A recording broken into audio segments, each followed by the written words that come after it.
Cerca de 6 millones de toneladas son transportadas diariamente por tren en Estados Unidos, pero muchos trabajadores ferroviarios nunca logran saber lo que transportan. Al igual que en otros medios de transporte, el contenedor hermético de acero ha revolucionado las zonas de carga ferroviarias. Los trabajadores del Centro Intermodal de Transferencia de Contenedores Eagle Marine, que se enlaza con el puerto de Los Ángeles Long Beach, recibe 2 o más trenes al día. Cada uno puede transportar 200 contenedores, así que en este centro se cargan y descargan hasta 2.000 contenedores por semana.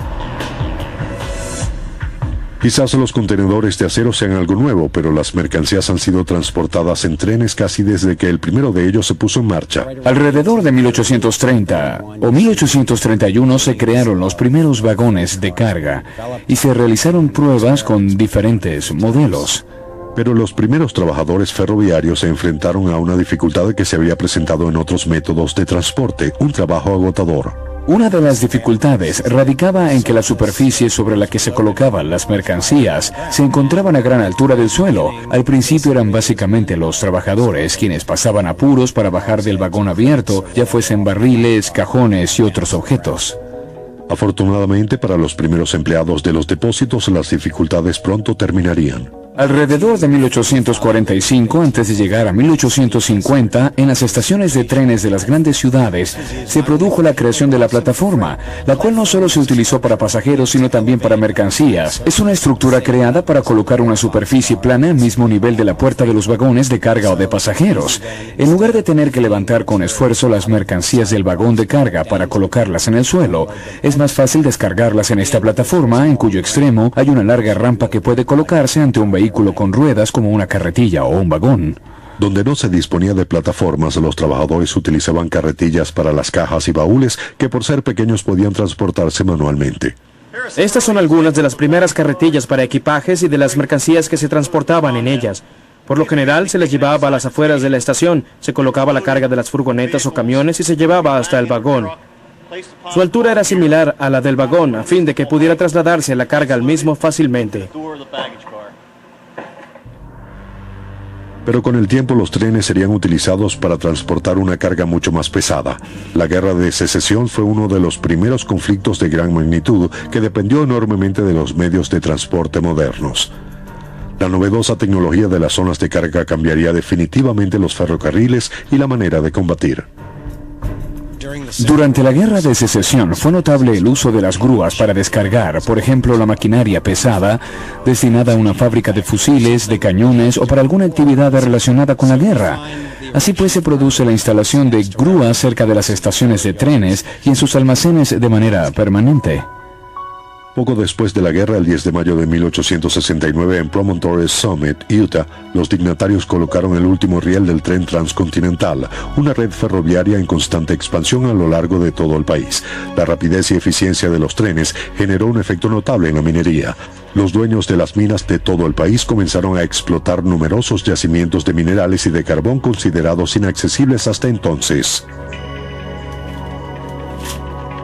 Las minas de carbón eran tan profundas que las aberturas de las mismas se encontraban a cierta altura. Se trataba de un tren pequeño en el que se sacaba de la mina el combustible en pequeñas carboneras. Luego la mercancía se vaciaba en los vagones de carga de las tolvas desde arriba. Los industriales idearon métodos para descargar los vagones con mercancías secas con mayor rapidez.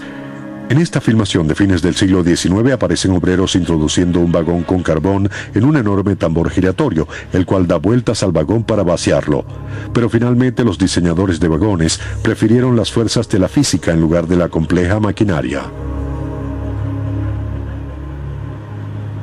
Este es un vagón de acero convencional con una tolva abierta. Principalmente transportaba carbón, pero también transportaba mineral de hierro. También podía adaptarse para transportar astillas de madera y arena. Este vagón se abría colocando una barra de Jackson en estos agujeros.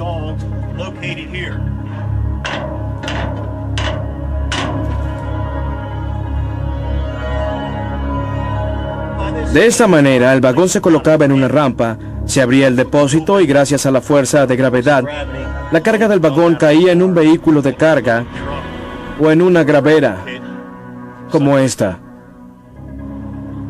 La nueva estructura de las zonas de carga permitía la interrelación de los diferentes métodos de transporte. En la región de los Grandes Lagos, la minería y los buques evolucionaron paralelamente. Pero a finales del siglo XIX los trenes se incorporaron al conjunto. Los trenes fueron incluidos en los sistemas de carga. Los vagones transportaban toneladas y toneladas de mineral que eran almacenadas en tolvas que formaban parte de las zonas de carga. Los buques llegaban, se colocaban muy cerca de las zonas de carga y se bajaban rampas especiales adaptadas a las dimensiones de las escotillas de los barcos. De esta manera la carga de cientos de toneladas de mineral que años atrás demoraba algunas semanas se realizaba en unas pocas horas. Pero no siempre se trataba de mercancías secas. En los trenes se transporta toda clase de líquidos. Con la llegada del siglo XX aparece el vagón cisterna, que era un cilindro colocado sobre un vagón abierto. Básicamente, este vagón se llenaba gracias a la gravedad. Sin embargo, alguien tenía que subirse al techo para colocar la boquilla. Si se observa un vagón cisterna moderno, se apreciará una serie de escaleras y plataformas para que el personal pueda subirse y abrir y cerrar los sifones, colocar las boquillas y asegurarse de que los líquidos penetraran sin gotear.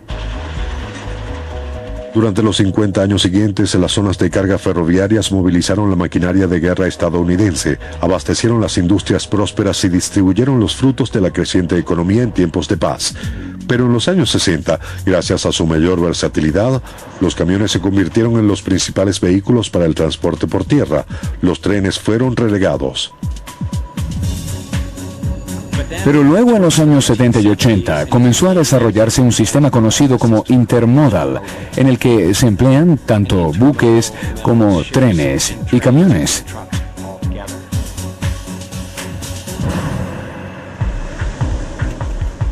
El sistema intermodal permitió que los trenes continuaran siendo parte del transporte terrestre. Hoy en día existen vagones de trenes especiales para diferentes usos. El carbón constituye alrededor del 50% del total de mercancías transportadas por tren, así que ambas industrias trabajan muy estrechamente.